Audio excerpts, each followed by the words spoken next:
Hi hello ನಮಸ್ಕಾರ. ಎಲ್ಲರೂ ಹೇಗಿದ್ದೀರಾ? ಚೆನ್ನಾಗಿದ್ದೀರಾ ಅನ್ಕೋತೀನಿ. ನಾನು ಸೂಪರಾಗಿದ್ದೀನಿ. ಇವತ್ತು ನಾನು ಒಂದು ಹೆಲ್ತಿಯಾಗಿರೋವಂಥ ಒಂದು ರೆಸಿಪಿನ ಮಾಡ್ತಾಯಿದ್ದೀನಿ. ಬನ್ನಿ ಇದನ್ನು ಹೇಗೆ ಮಾಡೋದು ಅಂತ ಹೇಳ್ಕೊಡ್ತೇನೆ. ಅದಕ್ಕಿಂತ ಮುಂಚೆ ಯಾರ್ಯಾರೆಲ್ಲ ನನ್ನ ಚಾನಲ್ಗೆ ಸಬ್ಸ್ಕ್ರೈಬ್ ಆಗಿಲ್ವೋ ಸಬ್ಸ್ಕ್ರೈಬ್ ಮಾಡ್ಕೊಳ್ಳಿ ಮತ್ತು ಬೆಲ್ ಐಕನ್ನ ಆನ್ ಮಾಡ್ಕೊಳ್ರಿ. ಬನ್ನಿ ವಿಡಿಯೋನ ಸ್ಟಾರ್ಟ್ ಮಾಡೋಣ.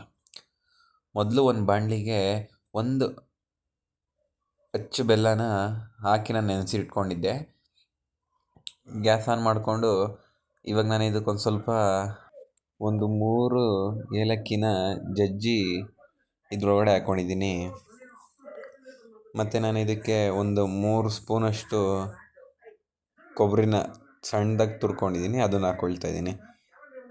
ನಿಮಗೆ ಕೊಬ್ಬರಿ ಇಷ್ಟ ಆಗಿಲ್ಲ ಅಂದರೆ ಬೇಕಾದ್ರೆ ಸ್ಕಿಪ್ ಮಾಡ್ಕೊಬೋದು. ಕೊಬ್ಬರಿ ಹಾಕೋದ್ರಿಂದ ಚೆನ್ನಾಗಿರುತ್ತೆ ಒಂದು ಫ್ಲೇವರು, ಅದಕ್ಕೋಸ್ಕರ ಇದನ್ನು ಹಾಕ್ತಾಯಿದ್ದೀನಿ. ಇದನ್ನೊಂದು ಸ್ವಲ್ಪ ಚೆನ್ನಾಗಿ ಮಿಕ್ಸ್ ಮಾಡ್ಕೊಳ್ಳೋಣ. ಹಾಕಿರೋ ಬೆಲ್ಲ ಎಲ್ಲ ಚೆನ್ನಾಗಿ ಕರಗಬೇಕು, ಒಂದು ಸ್ವಲ್ಪ ಕುದಿಬೇಕು, ಅಲ್ಲಿವರೆಗೂ ಚೆನ್ನಾಗಿ ತಿರುಗಿಸ್ತಾ ಇರಿ. ನೋಡಿರಿ ಇವಾಗ ಕುದಿಯೆಲ್ಲ ಬಂದಿದೆ. ಇವಾಗ ನಾನು ಇದಕ್ಕೆ ನಾವೀಗ ರಾಗಿ ಹಾಲನ್ನ ಹಾಕ್ಕೊಳ್ತಾ ಇದ್ದೀವಿ. ರಾಗಿ ಹಾಲನ್ನ ಇದು ಹೆಂಗಪ್ಪ ಮಾಡೋದು ಅಂದರೆ, ನೀವು ಫಸ್ಟು ಒಂದು ಕಪ್ಪು ರಾಗಿ ತೊಗೊಂಡು ಬೆಳಿಗ್ಗೆ ನೆನೆ ಹಾಕಿದ್ರೆ ಸಂಜೆ ಗಂಟ ಒಂದು ಸ್ವಲ್ಪ ಹೊತ್ತು ನೆನೆಕೊಬೇಕು.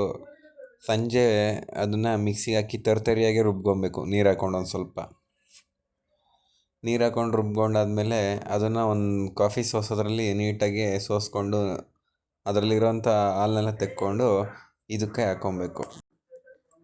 ವಿಡಿಯೋದಲ್ಲಿ ನೋಡ್ತಾ ಇರ್ಬೋದು, ಇದೇ ಥರ ತರಿಯಾಗಿ ರುಬ್ಕೊಬೇಕು. ಅದರಲ್ಲಿ ಬರೋವಂಥ ಹಾಲನ್ನ ಈ ಥರ ಸಪ್ರೇಟ್ ಮಾಡಿ ಎತ್ತಿಡ್ಕೊಬೇಕು. ಈ ಸಪ್ರೇಟ್ ಮಾಡೋದಂಥ ಹಾಲನ್ನ ಇದಕ್ಕೆ ಹಾಕ್ಕೊಂಡು ಚೆನ್ನಾಗೇ ತಿರುಗ್ತಾ ಇರಬೇಕು. ನೀವು ಯಾವುದೇ ಕಾರಣಕ್ಕೂ ಹಾಲು ಹಾಕಾದ್ಮೇಲೆ ತಿರುಗಿಸೋದನ್ನ ನಿಲ್ಸೋಕೆ ಹೋಗಬಾರ್ದು. ಯಾಕಂದರೆ ಇಲ್ಲಾಂದರೆ ಗಂಟು ಆಗಿಬಿಡುತ್ತೆ. ಅದಕ್ಕೋಸ್ಕರ ಚೆನ್ನಾಗಿ ತಿರುಗಿಸ್ತಾನೇ ಇರಿ. ನೋಡ್ತಾ ಇರ್ಬೋದು ವಿಡಿಯೋದಲ್ಲಿ, ಇವಾಗ ತಿರುಗಿಸ್ತಾ ಅದು ಗಟ್ಟಿ ಆಗ್ತಾ ಇದೆ. ತುಂಬ ಗಟ್ಟಿನೂ ಆಗಬಾರ್ದು, ತುಂಬ ತೆಳುವೂ ಆಗಬಾರ್ದು, ಒಂದು ಹದವಾಗಿ ಬರಬೇಕು. ಅಲ್ಲಿ ಗಂಟ ಚೆನ್ನಾಗಿ ತಿರುಗಿಸ್ಕೋತಾ ಇರಿ. ನೋಡ್ರಿ ಇವಾಗ ಆಗಿದೆ. ಇದೇ ಥರ ಒಂದು ಸ್ವಲ್ಪ ಗಟ್ಟಿಗೂ ಆಗಿರ್ಬಾರ್ದು, ತೆಳ್ಳಗೂ ಆಗಿರ್ಬಾರ್ದು. ಇಷ್ಟ ಆದರೆ ಕರೆಕ್ಟಾಗಿರುತ್ತೆ. ಇವಾಗ ಒಂದು ತಟ್ಟೆಗೆ ಒಂದು ಸ್ವಲ್ಪ ತುಪ್ಪ ಹಾಕಿ ತಟ್ಟೆ ತುಂಬ ಸವರ್ಕೊಳ್ರಿ. ತುಪ್ಪ ಹಾಕಲಿಲ್ಲ ಅಂದರೆ ಪರವಾಗಿಲ್ಲ, ಎಣ್ಣೆ ಅಥವಾ ನೀರು ಆದ್ರೆ ಹಾಕ್ಕೊಂಡು ತಟ್ಟೆ ಫುಲ್ಲು ಸವರ್ಕೊಳ್ರಿ.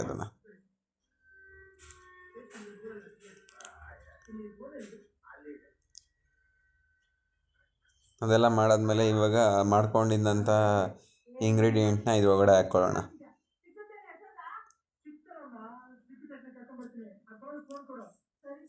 ತಟ್ಟೆಗೆಲ್ಲ ಹಾಕ್ಕೊಂಡಾದ್ಮೇಲೆ ಒಂದು ಸ್ವಲ್ಪ ಹೊತ್ತು ಆರೋದಕ್ಕೆ ಬಿಟ್ಬಿಡಿ.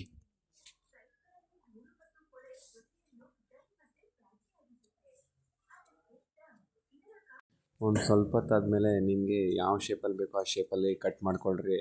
ಫುಲ್ಲು ಅದು ಜೆಲ್ಲಿ ಆಗಿರುತ್ತೆ.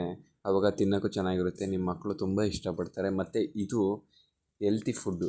ಇದನ್ನು ಈ ಬೇಸಿಗೆಗಾಲದಲ್ಲಿ ಇದನ್ನು ತಿಂದರೆ ತಂಪಾಗಿರುತ್ತೆ. ಅದಕ್ಕೋಸ್ಕರ ಈ ರೆಸಿಪಿನ ಮನೇಲಿ ಒಂದು ಸತಿ ಟ್ರೈ ಮಾಡಿ ಮತ್ತು ಹೇಗಿತ್ತು ಅಂತ ಕಮೆಂಟ್ ಬಾಕ್ಸಲ್ಲಿ ಮರಿದಂಗೆ ಕಮೆಂಟ್ ಮಾಡಿ. ಇದೇ ಥರ ಹೆಚ್ಚಿನ ವೀಡಿಯೋಗಳಿಗೆ ಗುಂಡಾಸ್ ಕಿಚನ್ನ ಮರಿದಂಗೆ ಸಬ್ಸ್ಕ್ರೈಬ್ ಮಾಡ್ಕೊಳ್ಳಿ. ಮತ್ತು ಮುಂದಿನ ವೀಡಿಯೋದಲ್ಲಿ ಸಿಗೋಣ. ಅಂಟಿಲ್ ಟೇಕ್ ಕೇರ್, ಬಾಯ್ ಬಾಯ್.